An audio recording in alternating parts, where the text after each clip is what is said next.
Paz do Senhor, meus irmãos. Vai tudo bem com vocês aí?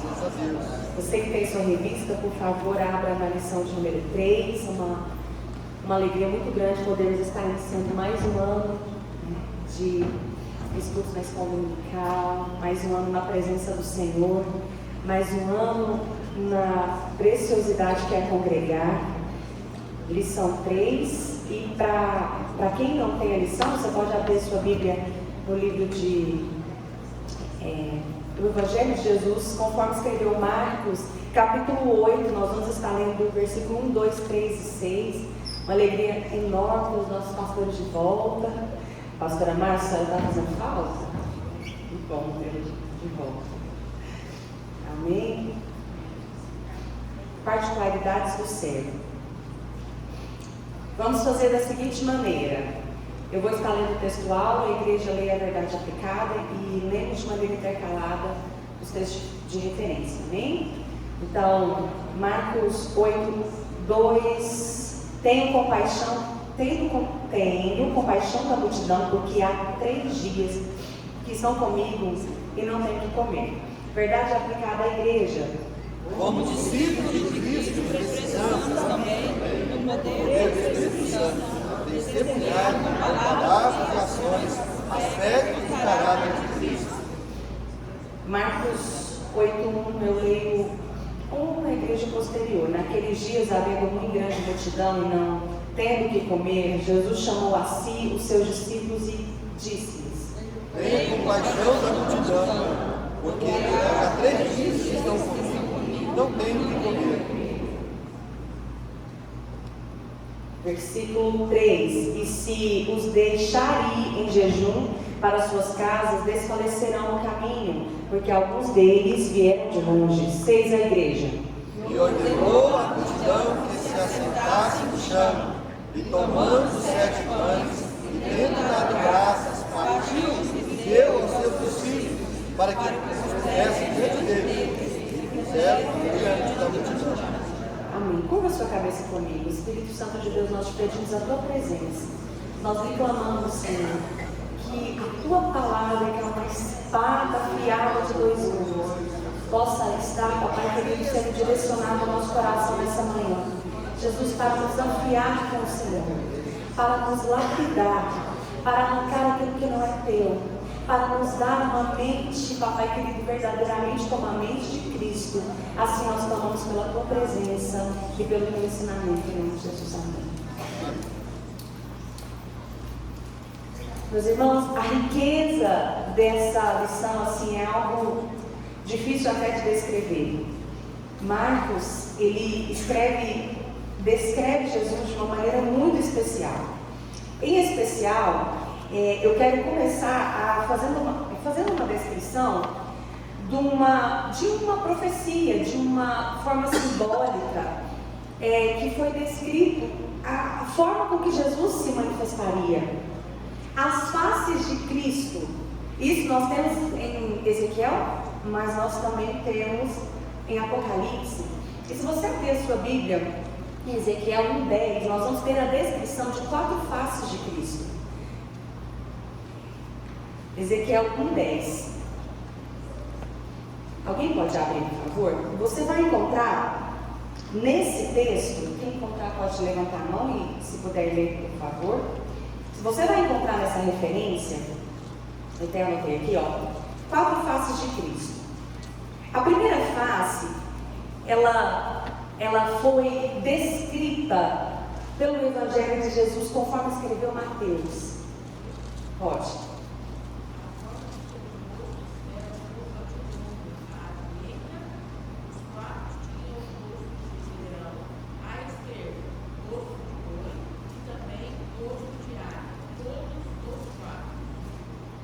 Amém, muito obrigada. Então, aqui em Ezequiel 1:10, a nossa irmã acabou de ler, descreve 4 faces. Então, existe a face do leão, o leão da tribo de Judá. Existe a face do boi, existe a face do homem e a face da árvore. Essas 4 representações diz das direções em que o ministério de Jesus iria caminhar. Jesus, ele tem o seu aspecto do leão da tribo de Judá. E lá em Apocalipse, quando ele voltar, ele não vem mais como cordeiro, ele vem em absoluto como o leão. Amém? Quantos creem que esse leão voltará para buscar a sua igreja? Essa é uma face. Mas em especial Mateus apresenta Jesus como o leão da tribo de Judá. Uma carta para os judeus, uma carta onde ele caminha também pelas tradições, reserva também um espaço para genealogia e coisas relacionadas à maneira com que os judeus receberiam melhor todo aquele escrito do Evangelho, algo específico para a cultura deles. Depois nós temos Marcos. Marcos escreve de uma maneira mais direcionada para os romanos, conforme alguns historiadores e teólogos da Bíblia diz que a direção da carta foi um pouco mais para os romanos. E é interessante porque Marcos, que nós vamos estudar aqui, ele apresenta o boi. O boi. Mas por que boi? Nossa, mas que coisa engraçada, boi. Boi, sim. Aqui, como nós lemos em Ezequiel 10, a face do boi diz da consolidação, da força e do serviço. Quando quem tem terra aqui vai saber muito melhor do que eu para descrever, quando você precisa de talvez arar a terra, antigamente era muito comum, usavam-se algumas ferramentas, alguns equipamentos e colocavam para o boi puxar, não é no sentido de arar a terra, na época que não existia trator, na época que não existia grandes máquinas agrícolas. O boi ele era uma representação de serviço, um animal eficaz para a prestação de serviço para o seu dono, para o seu Senhor. Então, nessa face de Cristo, nós temos um boi, um homem Deus que se tornou homem, que se fez carne, para mostrar o real valor de um servo. E hoje a lição diz das particularidades do servo. Lá em Mateus 10, 44, 45, a palavra de Deus hoje, Marcos 10, 44, 45, a palavra vai nos descrever assim, ó. E qualquer que dentre vós quiser ser o primeiro, fala comigo, primeiro, será o servo de todos. Ou seja, você serve todos e depois você é o primeiro. Porque o Filho do Homem também não veio para ser servido, mas para servir e dar a sua vida em resgate de muitos. Amém? Esse é o caráter maior da mensagem passada nesse livro que tem como autor João Marcos. Essa é a essência. Se nós tivéssemos que resumir tudo que foi dito em Marcos, todos os prodígios, todos os milagres, tudo que Jesus fez em Marcos, se tivesse que resumir, esse é o versículo que resume todo esse evangelho. O caráter de servo de Jesus Cristo, enquanto um Deus que, ao se colocar na condição de homem, não usurpou ser como Deus e aceitou a sua condição de homem. Quando ele estava aqui na terra, ele se submeteu ao seu Pai. Ele se submeteu até aos homens, ele se submeteu às autoridades, ele se submeteu aos seus próprios discípulos, considerando eles superior a ele. Ele não amou a sua própria vida, ele não reteve nada em si mesmo, mas em tudo ele ofereceu serviço, amor e compaixão para todos aqueles que o cercaram e que tiveram contato com ele.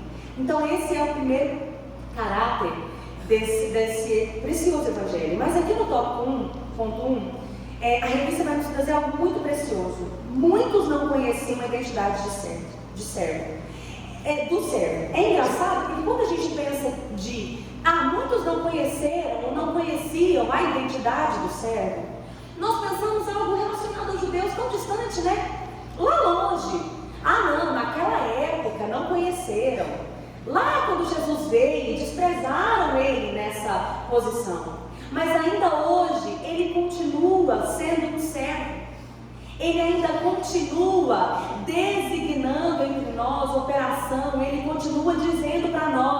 pedi e dá-se-vos-á, batei e se abrirão as portas, me busquem e me encontrarão. Ele continua dizendo que Ele está disponível para nós, acessível.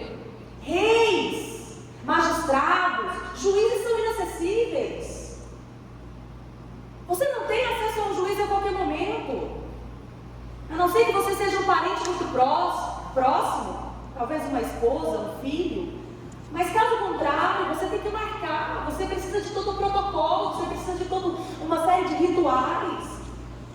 Jesus, ele se coloca em uma posição de acessibilidade a nós, como um servo. Você acessa um servo com muita facilidade, e tudo que você precisa, você recorre a Ele, e sempre está disposto a escutar, porque Ele não veio apenas como o Rei do universo, Ele não é apenas um leão da tribo de Judá, Ele não é apenas um Deus que está apático à sua criação.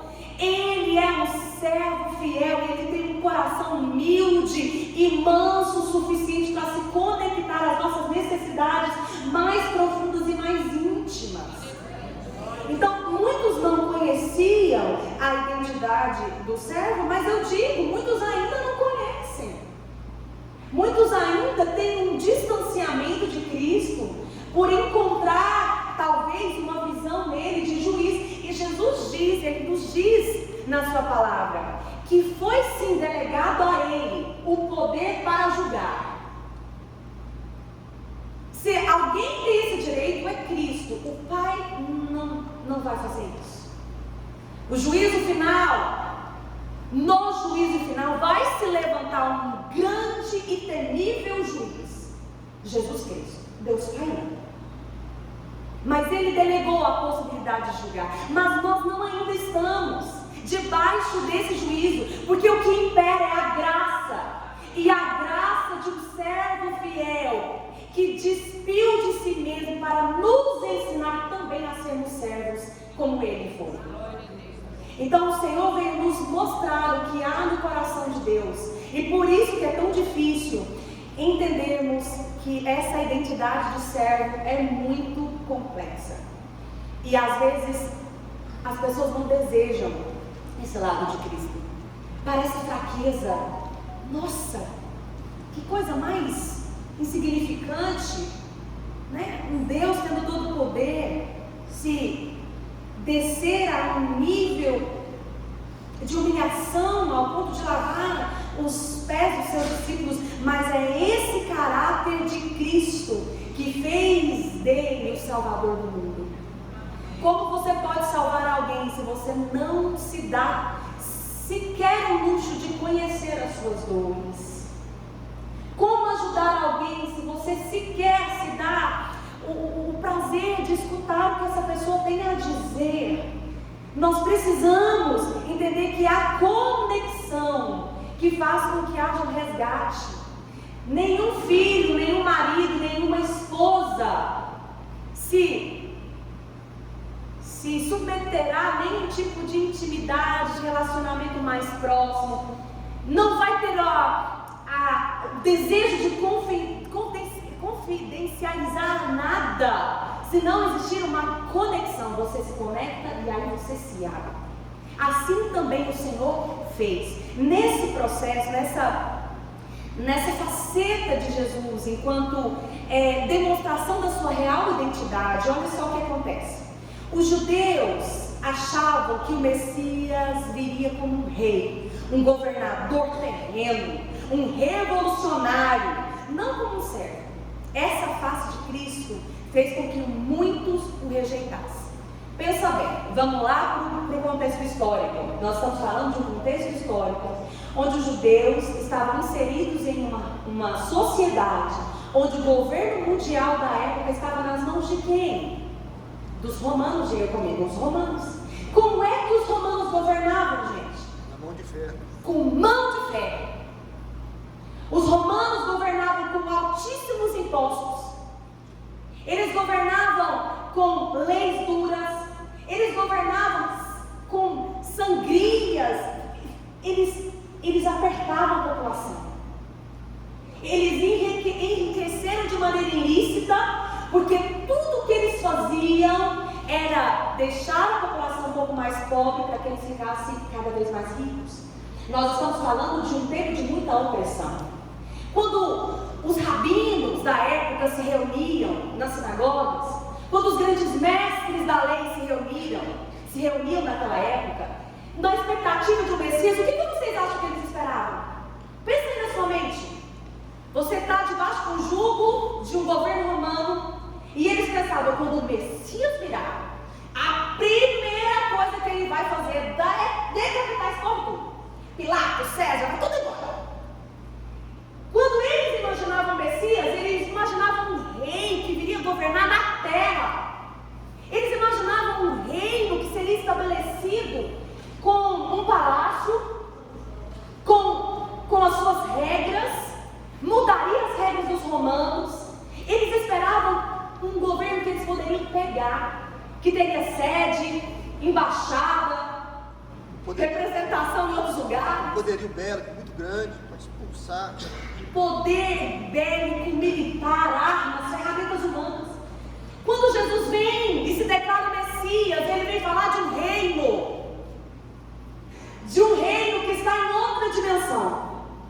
Quando Jesus vem, ele fala, olha, pois o reino de Deus não é comida nem bebida, vírgula, vamos continuar esse versículo? Não é poder bélico, não é palácio, não é governo humano, não é riqueza, mas o reino de Deus, o que é? Justiça, paz e alegria no Espírito Santo de Deus.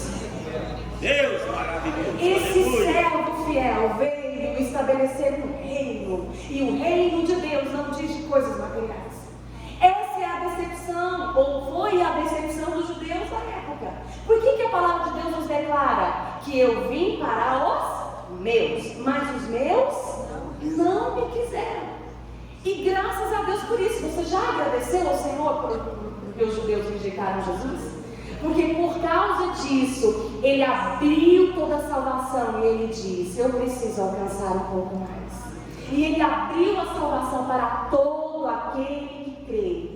Gentios, pagãos, aqueles que não tinham direito, aqueles que estavam distantes da aliança feita em Abraão. Gente, nós fomos alcançados sem perecer, não estávamos na lista, não tínhamos a menor possibilidade de sermos vistos, não tinha aliança sobre nós, mas o Senhor decidiu, como um servo, se entregar pela mim e pela sua vida.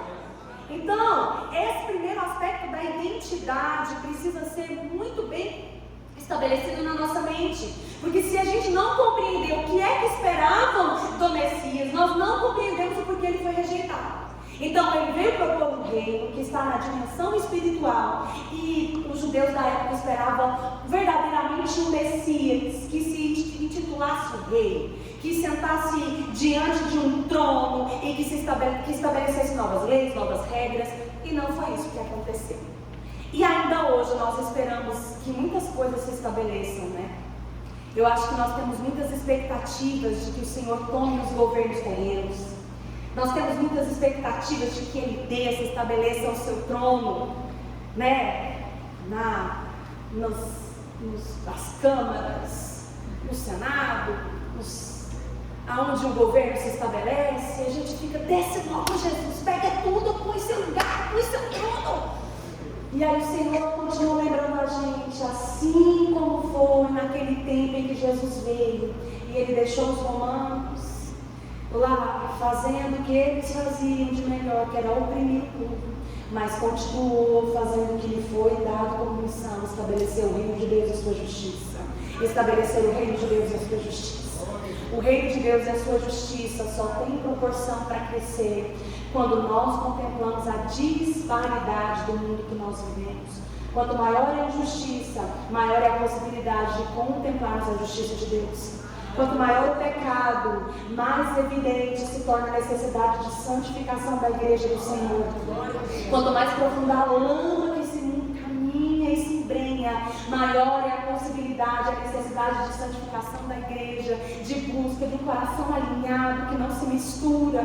Nós somos falhos, mas o nosso coração todos os dias tem que desejar, Senhor, me ensina a agradar o Senhor. Senhor, me ensina a ser uma serva, um servo que verdadeiramente aprende a discernir como agradar o teu coração. Esse deve ser o desejo. No tópico 1.2, o servo conhecido progressivamente. Interessante porque quando Jesus vem e começa a separar para si os seus discípulos e começa a andar verdadeiramente ali pelas cidades, foi um processo progressivamente. Jesus foi bebê, ele foi criança, ele foi adolescente, ele foi jovem. Ele inicia o seu ministério com 30 anos. Ele verdadeiramente tem um ministério aparentemente curto de 3 anos e meio. Não foi uma coisa longa. Mas nesse período, quando ele começa a se manifestar, vocês lembram da primeira vez que Jesus começa a fazer algo realmente extraordinário, começa a dar uma pincelada, foi um casamento. E naquele casamento lá em Caná, ele já tinha separado alguns discípulos para si, uma coisa simples, aparentemente, mas ali ele decide inaugurar o seu ministério e começar uma manifestação pública do seu ministério com uma transformação de água em vinho. E por que nós temos que pensar nesses primórdios? Porque o servo ele é conhecido progressivamente. Se nós desprezarmos os pequenos começos na vida cristã, na intimidade com o Senhor, nós nunca vamos alcançar grandes patamares. Às vezes a pessoa fala assim, não, mas eu não sei nada, eu pego a Bíblia e eu não consigo ler. Mas isso é normal. A nossa mente humana, ela verdadeiramente vai ter toda e qualquer resistência pelas coisas espirituais. É sempre muito difícil, é sempre um exercício em que você tem que ter a perseverança necessária para entender que você não entende a primeira vez, talvez não a segunda vez, talvez não a 10ª vez, mas progressivamente o conhecimento de Deus vai sendo manifestado na sua mente, na sua vida. Primeiro se modifica a mente para depois se modificar o comportamento. Primeiro se modifica a alma para depois verdadeiramente você conseguir transbordar toda a vida que você deseja. É um processo progressivo. Essa questão de termos tanta ansiedade, você aceita tantos processos humanos, entende que não é um tempo talvez para determinada situação. Você que tem criança vai saber, o tempo de arrancar um dente é quando ele está mole. Você já viu algum pai ou alguma mãe forçando um dente que está duro? Não, estou falando do tempo normal. A criança está com 2 anos, aí quando vai arrancar esses dentes? Já viu alguém assim? Não, se uma pessoa mais ou menos certinha da cabeça vai entender, com 6, 7 anos, vamos esperar. Só que essa ansiedade muitas vezes não permite nós conhecermos esse servo que veio se apresentar progressivamente e frustra a nossa vida cristã. Eu me lembro, gente, uma experiência que eu tive. Eu tinha, eu acho que 14 para 15 anos. 14, exatamente. E eu coloquei na minha cabeça que eu queria ser batizado com o Espírito Santo. E eu escutei uma palavra na época do pastor Antônio Cirilo, que ele contou uma história dele, ou de alguém que tinha se trancado no quarto e falou para Deus que só saía de lá quando fosse batizado, visitado, alguma coisa assim. E com a minha pouca experiência, não aguardando o conhecimento progressivo de Deus, eu falei, vou fazer igual. Fui lá, me tranquei no quarto, fiquei sem comer nada e fiquei lá. Senhor, eu quero ser batizada. Senhor, vem cá me batizar com o teu Espírito Santo. E deitava na cama, me ajoelhava na cama, o Espírito ficava no pé. E nada. E não tinha o menor entendimento. Não cantei. Sabe? Não preparei o caminho, como nós entendemos aqui. Eu lembro que eu devo ter ficado 2 horas lá. Quando deu 2 horas, eu falei assim, gente, eu acho que esse negócio não é assim. E saí muito frustrada, questionando ao Senhor.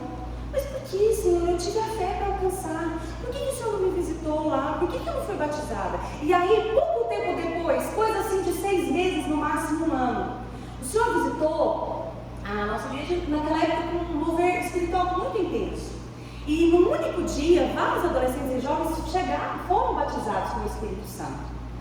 E naquele dia eu recebi coletivamente, com a unção que foi liberada, o tão desejado batismo com o Espírito Santo. Às vezes pode ser de uma vez, Deus pode fazer de uma vez, amém? A cura que você espera, a revelação que você deseja, o que você tem esperado dele, pode ser de uma vez, se você crê? Amém. Mas o Senhor ama processos, ama. Ele ama se fazer conhecido um pouquinho de cada vez. Gente, se Moisés, que foi Moisés, no nível que ele alcançou, teve apenas um vislumbre, porque nós temos tanta ansiedade de conhecer de uma vez. Sabe qual é a sensação que eu tenho que o Espírito Santo já colocou no meu coração? Por que nós rejeitamos tanto esse conhecimento progressivo do Senhor e das suas faces? Às vezes é porque realmente temos ansiedade, mas às vezes é porque nós queremos nos livrar ao longo do processo. Você já teve inquietação? Ah, não, Senhor, isso não é difícil demais. Estou orando por essa causa tantos anos. E eu estou lendo a Bíblia e não entendo. Não, Senhor, pelo amor de Deus. A sensação que eu tenho, às vezes, é que nós queremos uma independência dele. É tipo assim, me dá logo para eu não ficar precisar ficar pedindo, orando todo dia, lendo a Bíblia todo dia, fazendo esse tanto de jejum. Então me dá logo que aí eu vou ficar um tempo sem precisar jejuar, sabe? Quem que já teve essa impressão? Confessa, porque eu já tive. Sabe, às vezes a intimidade nem sempre é prazerosa. Você já pensou na lógica do casamento? Nem sempre o nosso cônjuge é o mais legal. Nem sempre nós, como esposos, estamos nos nossos melhores dias. A gente tem TPM, coitadinho dos maridos. Então, o Senhor, Ele quer nos fazer compreender que assim como na aliança do casamento, existem dias e dias, mas você não abre mão do próprio processo porque você não abre mão da aliança, e você não abre mão de conhecer porque é de glória em glória. O conhecimento de Deus é de glória em glória. Você tem uma glória hoje, amanhã você tem outra e depois outra. Então nós não podemos negligenciar o poder de conhecer progressivamente. Muitos perguntavam naquela época, de onde lhe vêm essas coisas? E que sabedoria é essa que lhe foi dada? Jesus, o Filho de Deus, tem todo o poder no céu e na terra. Só que mesmo tendo todo o poder no céu e na terra, Ele não veio fazer coisas inicialmente demasiadamente extraordinárias. Dentro do seu ministério, a intensidade dos seus milagres foi progressiva. Jesus poderia logo de cara inaugurar e ressuscitando um morto? Quem concorda? Que seria muito mais legal. Pensa se você fosse Jesus e tivesse todo o poder no céu e na terra. Você está calculando aí? Todo o poder no céu e na terra. Todo o poder no céu e na terra. Vou falar de novo. Todo o poder no céu e na terra. Como é que você inauguraria o seu ministério?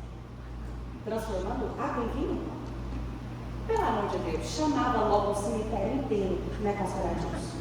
Se é para mostrar alguma coisa, vamos mostrar. Faz uma fila dos mortos, vamos ressuscitar todo mundo. Não ia ficar dúvida que Ele era Deus. Por que não fez? Porque Ele é um servo que veio se revelar progressivamente, para que nós nunca nos esqueçamos que a vida com Deus é um processo. Amém? 1.3, andar com o servo nos faz conhecê-lo. A intimidade não é uma coisa de um dia, não é uma coisa de uma semana, não é uma coisa de um mês, porque a gente não vive só um dia, não vive só uma semana, não vive só um mês. Você vai viver aí 80, 90, com fé em Deus 100 anos, se Jesus não voltar até lá, é dia após dia buscando crescer em intimidade, porque o Senhor não tem prazer em quem retrocede. Eu amo esse versículo. De saber que a alma do Senhor não tem prazer naquele que retrocede. O Senhor não ama quem desiste. O Senhor fica triste, o coração do Senhor se entristece com quem retrocede na caminhada. A nossa vida, ela pode ser constante, ela pode ser lenta, pode ser devagar, mas nunca para trás. Um passo de cada vez, vai conforme as suas forças, vai conforme as portas vão se abrindo, vai escutando a voz do Senhor, mas não retroceda. É assim, ó, um dia melhor do que ontem, outro dia melhor. E gradativamente o Senhor vai refletindo a glória dele. Lá em Provérbios 4:18, é um versículo que eu amo citar, porque é um versículo que me edifica muito. A palavra de Deus diz lá, que a vereda do justo é como a luz da aurora ou da alvorada, que vai brilhando cada dia mais e mais. Esse é um dia perfeito. Brilha de uma vez o dia perfeito assim? Não. É um processo, como eu disse, de glória em glória. Vai brilhando cada dia mais e mais, até ser um dia perfeito. Andar com o servo nos faz conhecê-lo. É isso que a lição vai nos trazer da compreensão, que é necessário andar. Os discípulos de Jesus andaram com ele, gente, 3 anos e meio, contemplaram milagres a olho nu, viram Jesus ressuscitando morto, levantando paralítico, curando cegos, visitando pessoas moribundos, outros que já tinham quase que descido a cova. O Senhor curou paralítico, cego de nascença. O Senhor restaurou a alma da mulher samaritana. O Senhor perdoou pecados. Ele acolheu a multidão. Ele alimentou a multidão. Certa vez de 5.000, outra vez de 7.000. Ele estava presente com o poder de Deus e a graça de Deus na vida dele transbordando. Mas mesmo assim, o que aconteceu com os discípulos quando Jesus foi preso? Quando Jesus foi levado à cruz, o que aconteceu com esses discípulos que acompanharam ele em todo o glorioso ministério de Cristo na terra? O que foi que aconteceu? Eles se dispersaram, eles temeram, eles se angustiaram. Pedro, em especial, o Senhor teve que resgatar e refazer a alma dele depois da ressurreição. Porque senão ele nunca mais teria coragem de pregar a palavra de Deus. Ele tinha voltado a ser pescador de peixes, quando o Senhor já tinha estabelecido ele como pescador de homens. Ele abandonou o próprio ministério por não se considerar mais digno de carregar a preciosa palavra de Cristo. Andar com o servo nos faz conhecê-lo. Lá em Marcos 8, 27 ao 28, Jesus pergunta para os seus discípulos: quem dizem os homens que eu sou? Quem dizem os homens que eu sou? Aí eles começaram a dizer, uns dizem que o Senhor é João Batista, outros disseram Elias, dizem que o Senhor é Elias, outros disseram, diz que o Senhor é um profeta poderoso. Aí ele fala assim: e vocês? E vocês? Quem vocês, meus discípulos, dizem que eu sou? Quem vocês acham que eu sou? Pedro, sempre o mais apressadinho, diz: tu és o Cristo. Tu és o Cristo, filho de Deus, tu és o Cristo. É interessante porque quando nós olhamos esse evangelho de Marcos, nós temos a lente de Pedro sobre o evangelho de Cristo. Como que Marcos escreveu tudo isso, se ele não era um dos 12? Então ele escreveu já o que ele não viveu. Ele não estava lá. Lucas estava, João estava, Mateus estavam discípulos, os 12. Mas e Marcos? E Marcos? Estava lá, ele não era um dos 12. Provavelmente Pedro não sabia. Escreveram, pescador. Ele não era da elite judaica. Ele não teve regalias, talvez teve uma infância dura, pobre. Não pôde estudar. Mas pela graça de Deus, pela misericórdia do Senhor, o Senhor deu a ele o privilégio de registrar a ótica dele sobre o Evangelho de Jesus, através da vida de Marcos. Marcos, esse jovem dedicado, escreveu conforme tudo que Pedro dizia para ele. Pedro falava, Marcos escrevia. Na verdade, a epístola de João Marcos é a epístola de Pedro. Olha que coisa linda, que privilégio. Pedro negou Jesus. E hoje estamos aqui há 2000 e tantos anos depois, estudando uma epístola com uma ótica dele sobre o Evangelho. Porque a graça do Senhor não está em quem desiste, mas a graça do Senhor se manifesta por aqueles que humildemente reconhecem que sempre existe a possibilidade de recomeçar. Deus maravilhoso. Eu quero abrir um parênteses nisso, porque o Senhor tem queimado isso no meu coração com muita profundidade. Nós vivemos um tempo onde a nossa mente é terrivelmente bombardeada, como a de Pedro foi, para desistirmos no meio da caminhada. Quantas coisas vêm do seu coração, quantas setas. Não adianta ser honesto, Não adianta ser bom, não adianta ser crente. Quantas vezes nós vemos o ímpio prosperar e o nosso coração se corrompe? Quantas vezes nós vemos as coisas dando mais certo para aqueles que não servem ao Senhor do que aqueles que estão diariamente buscando o Senhor? E muitas vezes, quando as coisas se apertam, assim como nos tempos de Jesus, muitos discípulos fiéis desse tempo, da última hora, também têm abandonado o seu ministério, o seu chamado. Talvez até vem na igreja, mas no seu coração você está triste, decepcionado, porque você não crê mais que existe alguma bondade ou recompensa em fazer bem. Mas a palavra de Deus é clara em dizer: não vos cansei de fazer o bem. Quem te recompensa é o Senhor. Eu falo, esses dias para trás, assim, acho que desde o começo do ano, minha mente foi terrivelmente bombardeada. E às vezes uns pensamentos estranhos me ocorriam e eu ficava analisando aquilo. Eu falei, gente, de onde que está vindo isso? De que lado está vindo essa seta? E muitas vezes o Espírito Santo testificava no meu coração que é como se fosse um espírito de engano tentando visitar a mente. Não é algo particular, talvez só meu e seu. É algo que veio afrontar a igreja do Senhor na terra. Aqueles que têm o selo, aqueles que são chamados. Que Satanás sabe que não pode te tocar, mas ele lança pensamentos para você duvidar sobre verdadeiramente se há alguma recompensa nessa caminhada de renúncia. E às vezes nós nos perguntamos: eu renuncio tanto. Você às vezes olha para a direita e para a esquerda e fala: gente, mas não vale a pena renunciar tanto. Não vale a pena tanto queimar tanta cabeça para fazer as coisas das melhores formas possíveis. Porque aqueles que não estão nem um pouco preocupados estão prosperando mais. O Senhor está trazendo uma resposta ao seu coração esta manhã. E Ele está dizendo: a minha alma não tem prazer em quem retrocede. E o seu galardão ninguém pode tomar. O meu filho amado não usurpou ser como um Deus, mas ele veio na figura de um servo fiel para te dar o exemplo. É um coração manso e humilde como o de Jesus que vai te fazer chegar aos céus. E a recompensa será grande para aqueles que não deram ouvido para o espírito de engano que não desse mundo. O nosso coração tem que ser guardado. Nós não estamos livres das tentações. A nossa mente às vezes fica confusa mesmo, mas nós temos que nos posicionar. Quando Satanás vier sobre a sua mente, sabe, com pensamentos enganosos, visitando a sua alma com todo tipo de setas, em nome de Jesus, se lembre de Jesus como um servo fiel, que tem toda a autoridade sobre o céu e a terra, e Ele veio te deixar o exemplo. A autoridade do servo. No tópico 2.1, a autoridade do servo na mensagem, ou seja, a autoridade da mensagem do servo. A mensagem do Senhor é uma mensagem com autoridade. Certa vez, em determinada ocasião, os fariseus, contemplando Jesus pregar, questionam a sua autoridade. E um deles diretamente diz para Jesus: com que autoridade prega?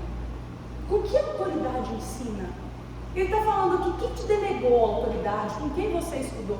Sabe aquela história assim, de um médico que você procura, e aí vai em fulano de tal, aí você pergunta assim: qual é a especialidade dele? Qual é a especialidade dele? Porque a especialidade do médico dá a ele a autoridade de visitar uma área específica com muito conhecimento. Você concorda comigo? Se você está sentindo alguma pontada no rim, você vai em um gastro? Você vai em um especialista, urologista, nefrologista, você vai procurar algo específico, dependendo da sua demanda ali. Você está com dor de cabeça, vai procurar um gastro. Você vai procurar um neurologista, talvez um psiquiatra. A demanda nos mostra em que especialidade também temos que buscar, não é? No tempo de soberba e orgulho como o nosso, no tempo de tanta soberba e tanto orgulho, um tempo como o nosso, de tantos amantes de si mesmo, como a palavra de Deus diz, o único especialista que pode livrar o nosso coração da soberba dessa vida, desse mundo, é o servo Jesus Cristo. Ele é um especialista em humildade. Ele é um especialista em autoridade. Pensa comigo, é tão contraditório isso? Por que Marcos vem mostrar Jesus como servo, mas vem demonstrar a autoridade dele? Que coisa contraditória. Você já viu alguém com muita autoridade, às vezes um rei, um presidente, um magistrado, enfim, um conde, nesses outros países. Você já viu uma pessoa assim ser reconhecida por sua humildade? Muito difícil, né? Eu conheci o rei fulano de tal, tão humilde. Preciso de ver. Meio contraditório. Não, era nossa. Aquele rei, aquela rainha, aquele juiz, uma pessoa tão imponente, tão culto. Mas Jesus, ele veio de alguma maneira quebrar esse paradigma e esse protocolo. Jesus, ele verdadeiramente vem demonstrar autoridade, mas ele vem demonstrar sua autoridade como um servo. Eu não sei vocês, mas para mim parece duas coisas não combinadas. Um servo com autoridade. Quem tem autoridade são senhores, são reis. E Jesus realmente veio fazer assim para quebrar todo e qualquer paradigma da nossa mente. O que são paradigmas? São modelos. Jesus veio dizer: eu vim realmente confundir, tornar as coisas que não são, eu vou dizer o que não são, o que não é, vai ser. E aquilo que é, não vai ser mais. Jesus vai dizer agora que não existe mais prioridade maior do que curar enfermos, resgatar as almas dos feridos. Mas e o sábado? Mas e o ritual de purificação assim, sabe? Esquece. A minha prioridade absoluta é libertar os cativos das suas algemas. Mas e aí, Senhor? E aquela regra assim da lei judaica? Esquece. A minha prioridade absoluta é exercer a minha autoridade sobre os demônios que perturbam as vidas das pessoas. Então Jesus vem com toda a autoridade que foi revelada em diversos momentos, onde expulsava castas de demônios sem questionamento algum. Os demônios sabiam com quem estavam lidando no mundo espiritual. Eles não questionavam quando Jesus chegava e dava ordem. Ali existia a autoridade do Pai, a autoridade do céu. É-lhe dado todo o poder no céu e na terra. Ele usou sua autoridade para expulsar demônios, para curar enfermos. E não para oprimir, não para julgar, não para criticar, não para lançar pesos. Jesus, ele não veio lançar fardos. Olha, pensa comigo, o próprio Deus, será que ele não podia aumentar um pouco das leis? Será que ele não podia ser um auditor fiscal das leis judaicas? Sabe aquela vistoria que de vez em quando talvez você precisa receber? Os meus pais têm drogaria, de vez em quando vai lá, o Conselho Regional de Farmácia, Vigilância Sanitária, e aí quando está perto de uma visita, minha mãe já começa a passar a cabeça: ah, meu Deus do céu, tem que arrumar esse negócio, tem que ver se está tudo bem, deixa eu checar isso aqui, meu Deus, e é um monte de protocolo. Quando você vai receber uma autoridade que tem poder, você simplesmente pode temer. Jesus, ele podia literalmente desnudar qualquer um e dizer de todos os seus pecados, e dizer: você com 10 anos quebrou tal lei, fulano com 12 você quebrou 10 leis, com 15 você se desviou bem, né? Com 20 você já não cumpria mais nada. Jesus poderia julgar, mas todas as oportunidades que ele teve para julgar, o que ele fez? Ele amou. Quando aquela mulher pega em adultério foi levada até ele escrevia na areia, e lá os fariseus, os homens da lei da época, começaram a questionar Jesus. E eles disseram para Jesus: Jesus, essa mulher foi pega no ato do adultério. E a lei de Moisés, ele falou: olha lá, em Moisés ele disse que ela deve ser apedrejada, ela tem que morrer agora. Você tem o poder de fazer cumprir a lei. O que você diz, Rabi? Mestre, o que você diz? Então Jesus, com muito amor e compaixão, ele continua escrevendo e ele diz o seguinte: aquele que estivesse sem pecado, pelo que não estiver com nenhum pecado. Você está limpo? Você está sem pecado? Seja você o cumpridor da primeira lei, da primeira pedra. Faça-se cumprir a lei nela, se você cumprir tudo. E ele constrange toda aquela multidão ao reconhecer que não existe padrão perfeito entre os homens, que ninguém é digno nem capaz de cumprir a lei de Deus. Mas por isso Jesus veio, e Ele veio como servo fiel nos mostrar que é com humildade que nós chegamos a Deus, não com soberba. É com humildade que nós alcançamos a salvação, não com arrogância. É com humildade, com o coração de um servo, que nós alcançamos crescimento espiritual. É importante entendermos a autoridade de Jesus, porque muitas pessoas acham que Jesus não fez porque não podia. Não, Ele fez tudo que era necessário ser feito para alcançar o meio do seu coração. E todas as vezes que Ele recusou o juízo, Ele veio demonstrar a dispensação que Ele estava iniciando ali, a dispensação da graça, que é a que nós estamos vivendo hoje. Então, você conhece a sua mensagem? Tópico 2.2 vai falar da mensagem que Jesus falou. Qual é a mensagem? Que mensagem é essa? Você realmente conhece a mensagem? Muitas vezes nós conhecemos a mensagem da crítica, nós conhecemos a mensagem do julgamento, a mensagem, você não fez isso, você está insuficiente. Muitas vezes nós escutamos a mensagem da nossa própria consciência, uma consciência que se perturba muito mais nas acusações de Satanás do que no amor de Deus. Mas eu coloquei aqui alguns pontos importantes que talvez nós temos que nos lembrar todos os dias do que foi a mensagem de Cristo. A mensagem dele é: ainda não é o fim, fique calmo, eu estou fazendo nova todas as coisas.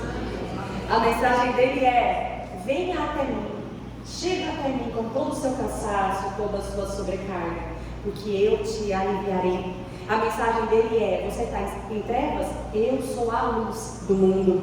A mensagem dele é: você está enfermo? Eu sou a cura para a sua mente, para a sua alma e para o seu corpo. Você está precisando de um alívio? Eu sou o bálsamo. E o Espírito Santo de Deus está te visitando essa manhã. A mensagem dele é: seja um imitador dos meus atos, do meu coração de servo, como eu sou um imitador do meu Pai.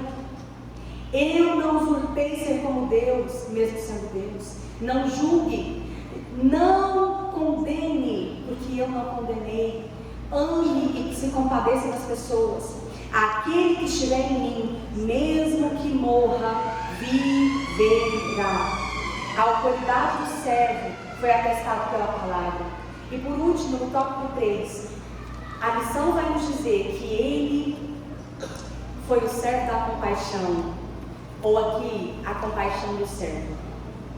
A compaixão do servo, na verdade é o coração de Cristo, um coração que amou. Olha só, para encerrar, vou ler Marcos 1, 40-41, que diz: e aproximando dele o leproso, que rogando-lhe e pondo-se de joelhos diante dele, lhe dizia: se queres bem, podes limpar-me. Ele estava dizendo: o Senhor pode me limpar dessa lepra? E Jesus, movido de grande compaixão, estendeu a mão e tocou e disse-lhe: eu quero, seja limpo.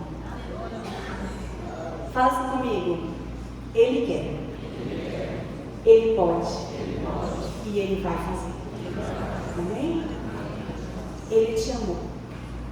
E não tem nada maior no Evangelho do que o amor de Deus.